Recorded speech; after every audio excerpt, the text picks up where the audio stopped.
24 breathless laps have been completed by the 20 Formula One drivers, and we have a winner of our sprint, and it is our reigning world champion Max Verstappen, with a sizable gap between himself and his teammate Sergio Perez. A 1-2 for Red Bull in front of a home crowd, but wow, what tricky conditions. There's lots to unpick after that one. Hello, welcome back to the F1 paddock with me, Rosanna Tennant, and I'm joined by former Formula One driver and broadcasting legend this weekend, as I like to refer to you, Jolyon Palmer. I said it was breathless. Those 24 laps, they didn't give you much chance to think or breathe, and this is quite a thinking circuit, isn't it?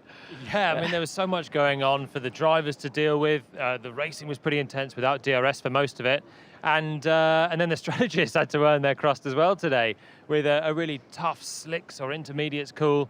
And then into slicks cool at the end as well. So yeah, good fun, great racing. Yeah, it was very interesting. We seem to be having a lot of wet weather action in Formula One in 2023. Today was no different.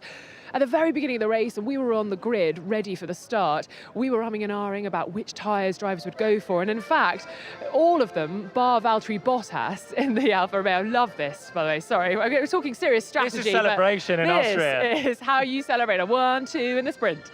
These guys have been serenading us on the accordion and the guitar. It's probably not a guitar, it's probably something even more special than that, but they've been serenading us throughout the weekend, actually. We've been having a lovely time listening to them. So while we talk about strategy, we've got a lovely backing track for you.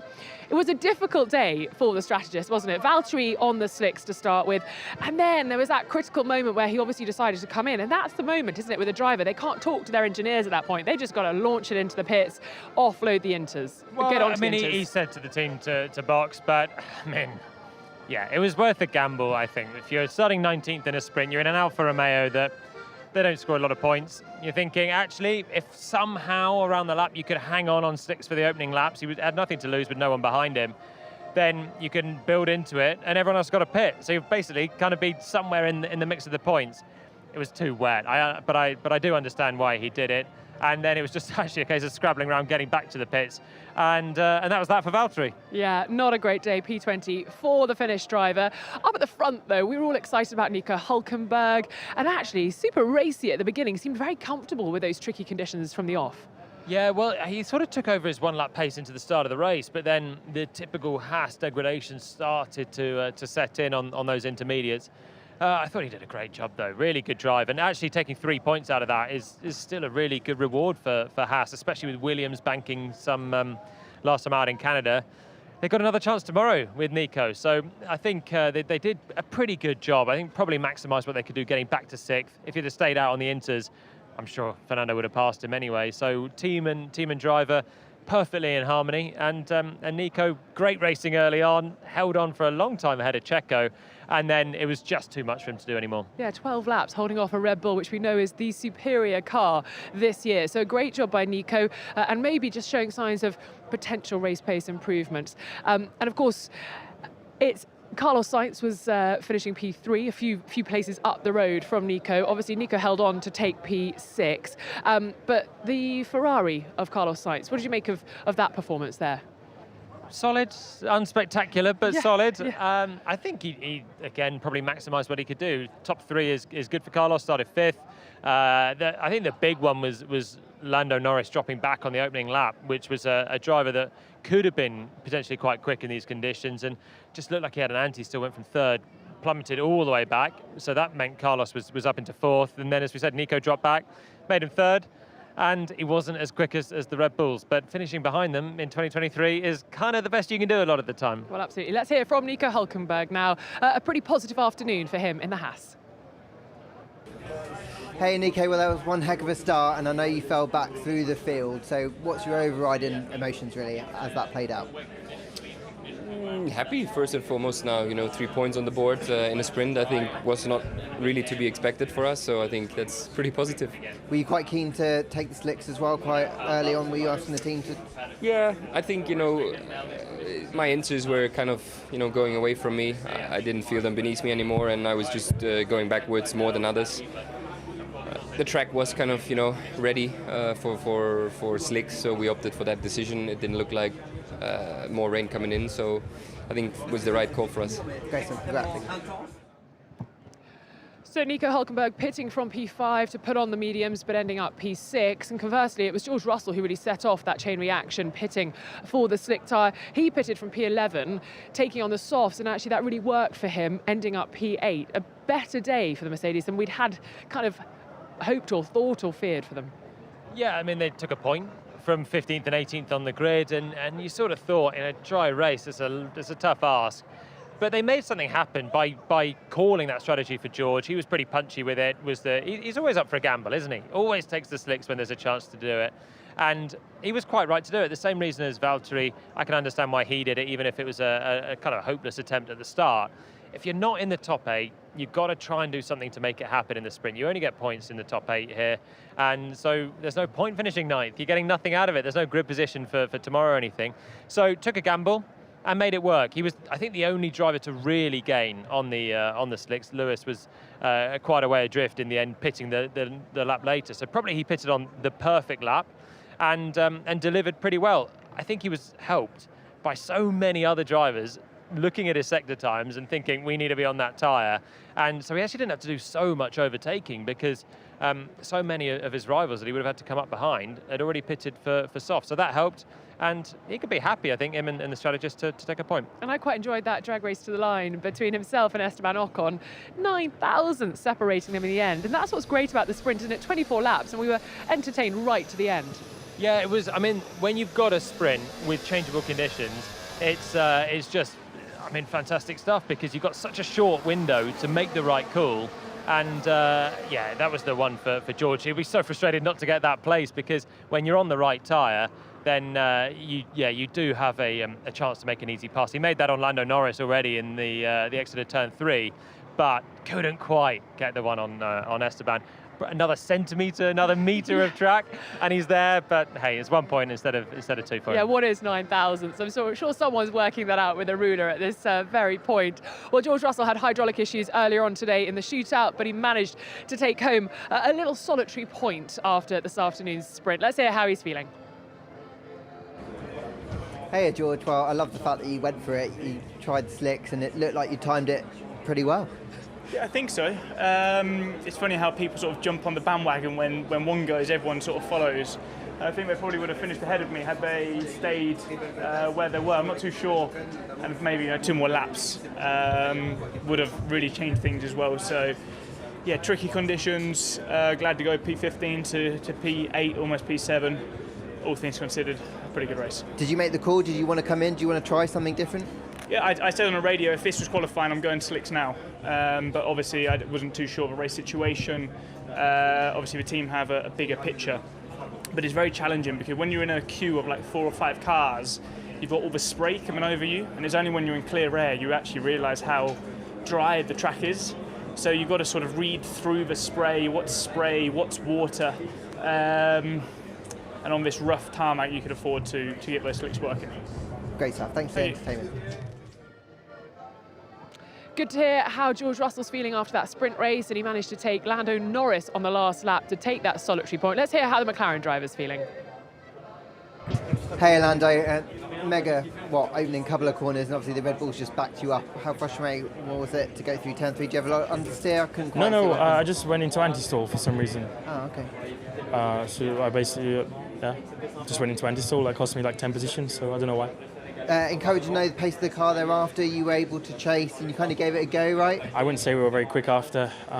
Everyone was a bit in the line, but our tyre degradation is still just shocking comparing to other people. So I'm good in the beginning, and towards the end I just drop off like so much comparing to them. So yeah, some positives, but still the negative of just our race pace being pretty poor. Thank you. Tricky body language there from Lando Norris, who had the upgraded McLaren this weekend. Jolien, let's just unpick that anti-stall, because from me and my road car experience, anti-stall makes me think of when I'm trying to pull away at a junction or something.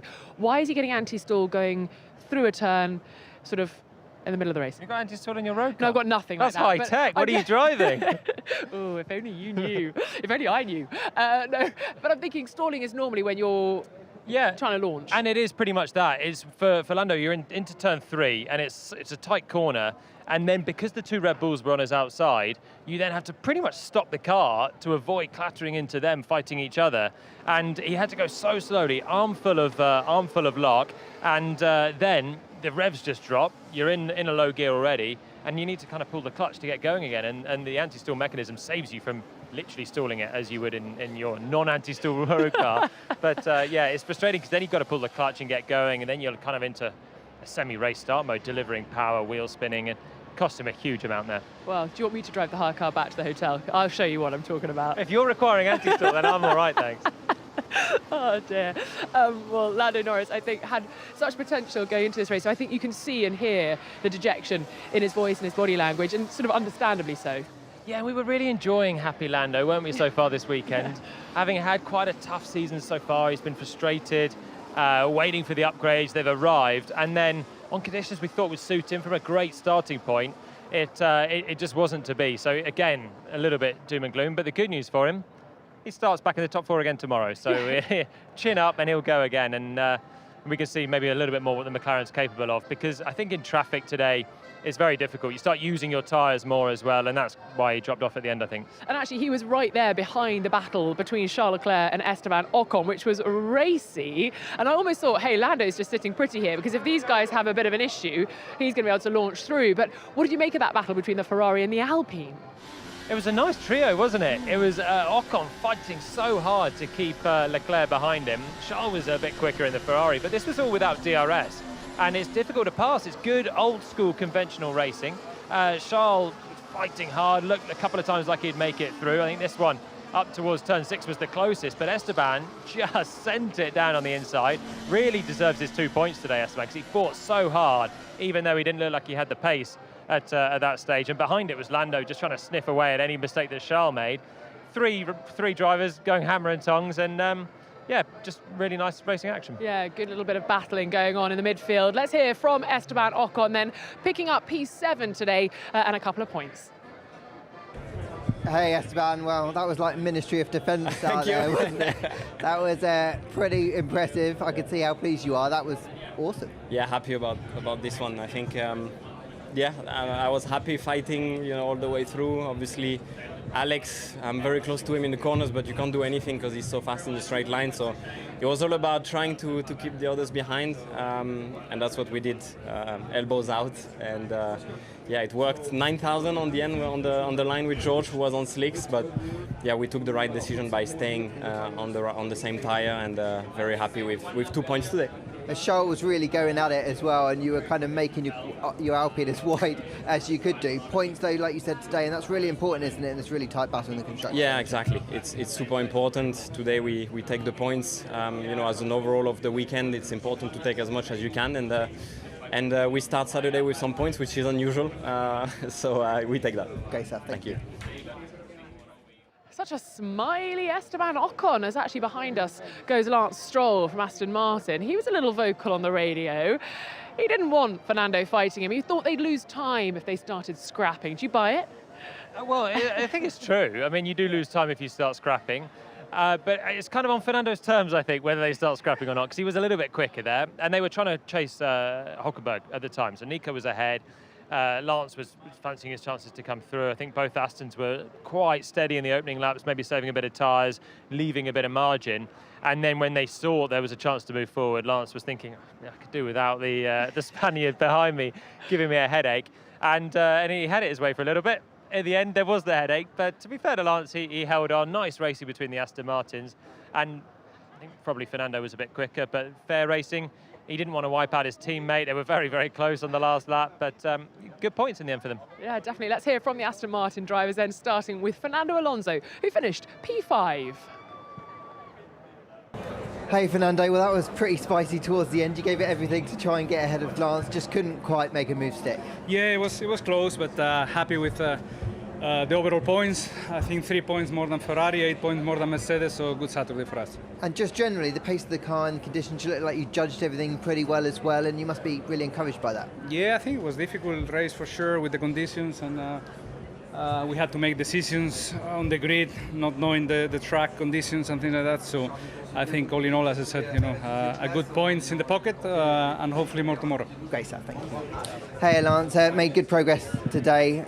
Felt like the car looked quick. Did that feel like behind the wheel? Yeah, it was a good race, but well, my head's not really thinking about the race right now. We lost a driver in Spa today, and a young kid, Delano, and yeah, we lost a member of the racing community, and it's not fair what happened today. That corner needs to be changed.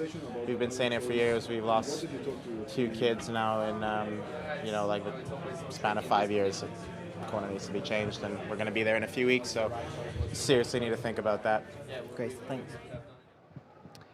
So Lance Stroll bringing up a different topic entirely. Of course, our thoughts here in F1 are with those in Spa and the families of the driver that we lost today.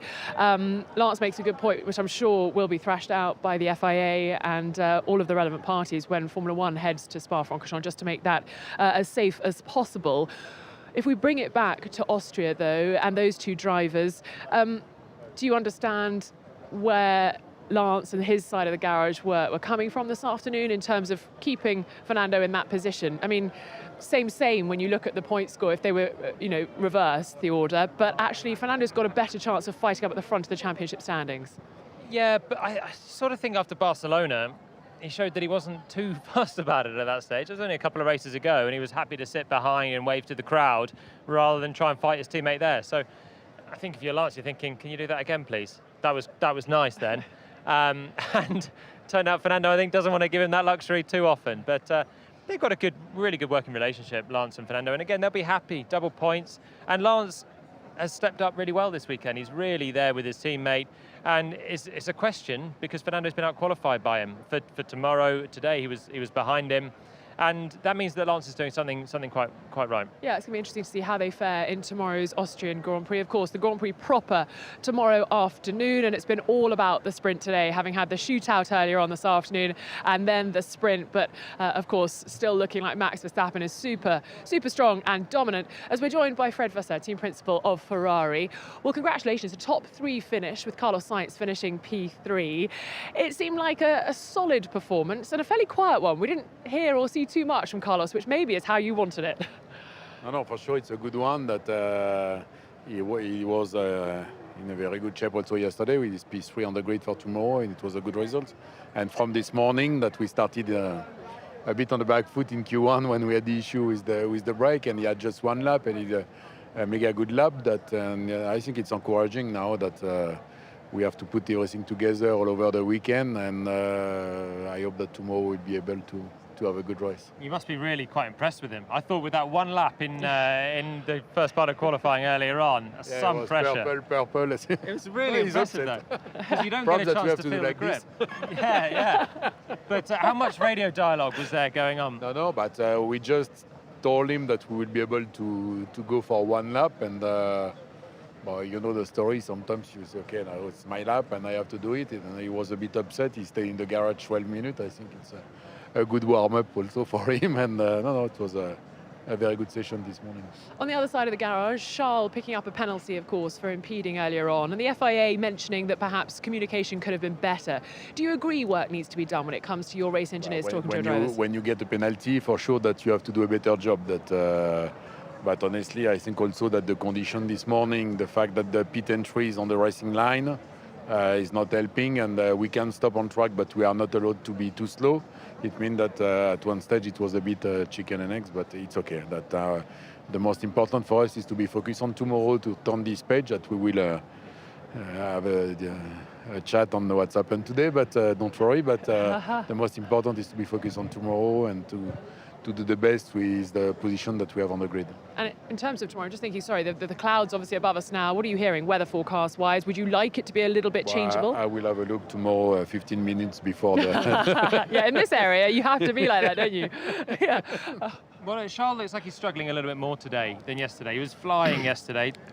Yeah, but from this morning, that on this kind of condition, a bit damp, he will struggle this morning during the quali. And it was the same in the race with the penalty. As you said, he started a bit at the back, and I think he was not very lucky in the fight also, because 2 or 3 times he tried to get the guy in front of him and he was passed by the guy behind.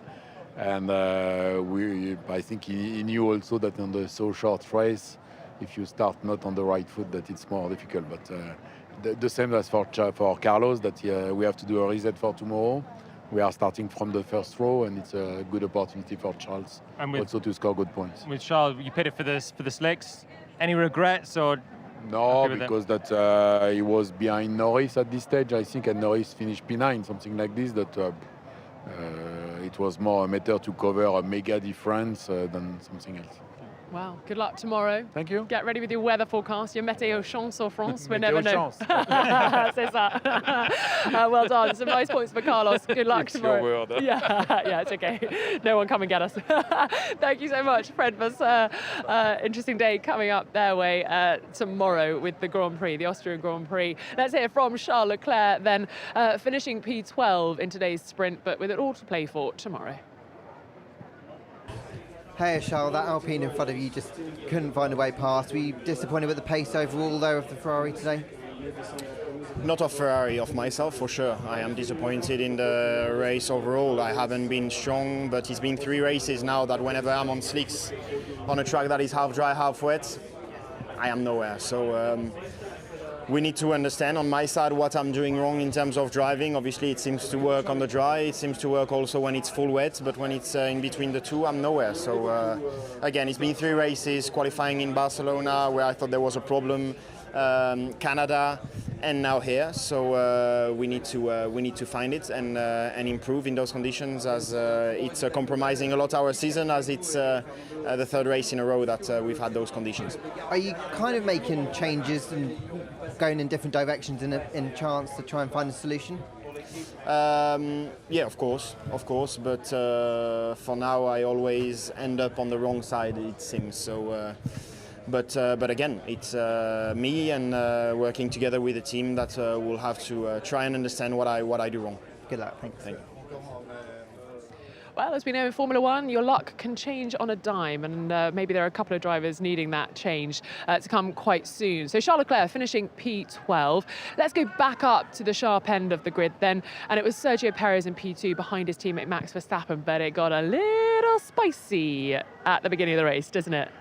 Yeah, Checo got a great launch. The actual release of the clutch was pretty similar, but he managed to get the throttle down and take the lead into turn 1. Went a bit deep, lost the exit, and that was Max's chance to come back through, and ran onto the grass slightly here. It's pretty aggressive from Checo to force him over. He said he couldn't see him. I kind of think if you get a bad exit, you've got to be wary of cars coming alongside you, particularly a teammate.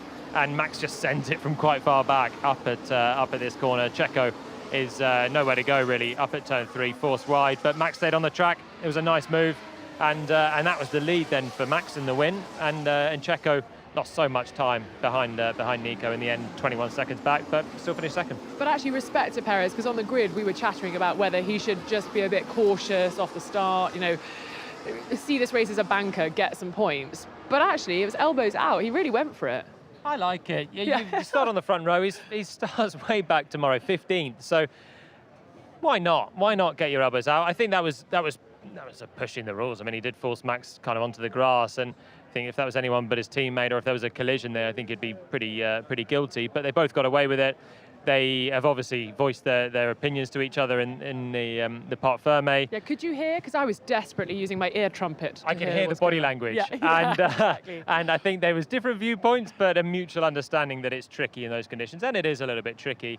And in the end, if you finish 1-2, no point having a major drama there. I think they've both probably got the most they could today. And actually the body language was slightly different to what we saw between Max and George Russell. The last sprint weekend we had, which obviously was in Baku, was a little bit more fronting up to one another. Whereas this, I guess, is because they got to go back to that energy station and they got to chill and maybe walk past each other a bit more than Max and George would. Yeah, well, there was a hole in Max's car when George George hit him in Baku. So there was no damage. There was no lasting damage. It was a hairy moment. There could have been, but there wasn't. And I'm sure they'll talk about it. And When you see a teammate pushing another one to grass, my mind goes back to 2016 Spain with Nico and Lewis, and you think those sort of things, or Vettel and Leclerc in Brazil, teammates just colliding. You do worry about what that then sets up going forward for the rest of the season, and it's a long one. And they've had previous as well, these two, from a bit of fallout towards the end of last year. But I think the dynamic is cooler between them right now because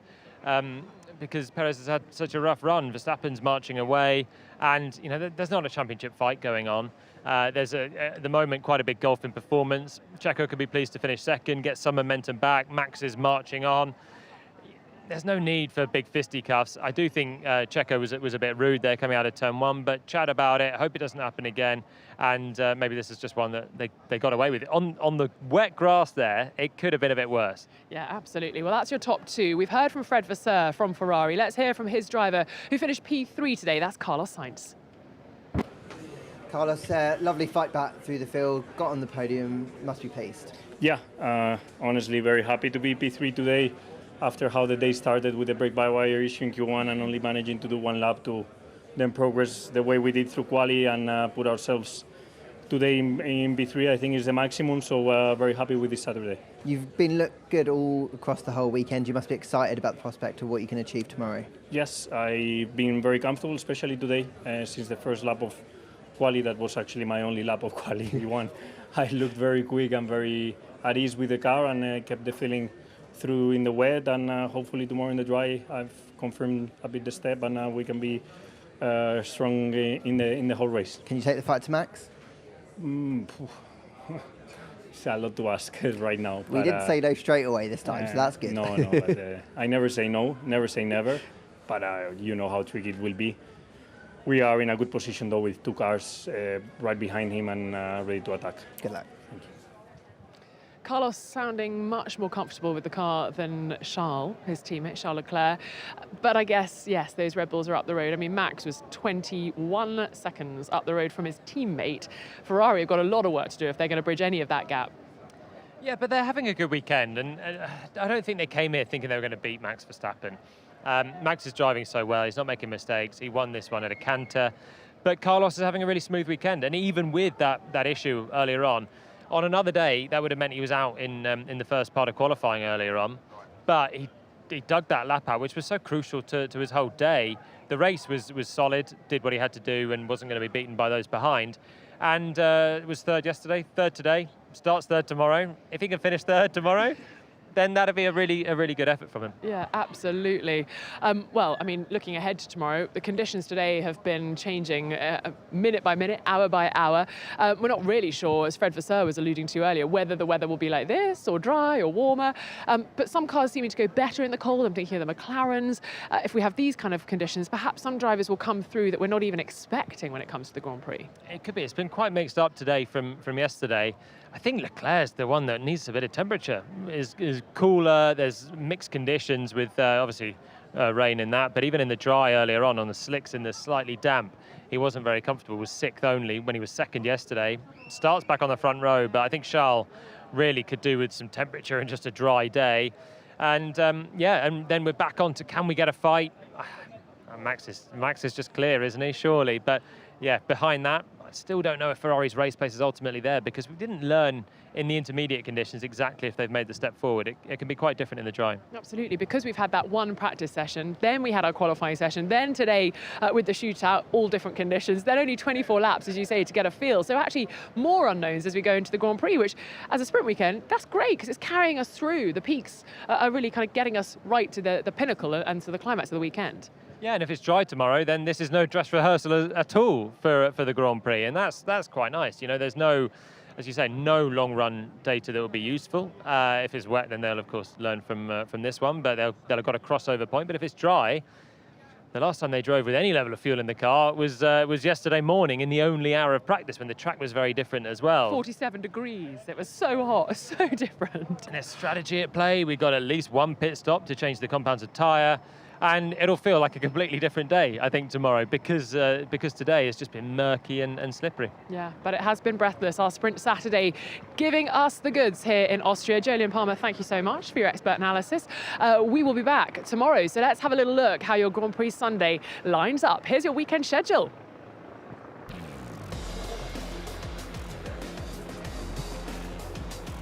So here we go then. Your pre-race show kicks off at 2 o'clock track time, and then an hour later at 3 o'clock those lights will go out and the Formula 1 Rolex Große Preis von Österreich will start, and then we'll be here with your post-race show straight after the podium. Who will be on that podium? Ooh, it'll all become clear tomorrow afternoon. It looks like Max Verstappen has control of things, whether that's in the wet or the dry conditions. Tomorrow I'll pull back those curtains. Who knows what I'll find? Hopefully we will see you here on F1 TV for Grand Prix Sunday. From Jane and me, it is goodbye.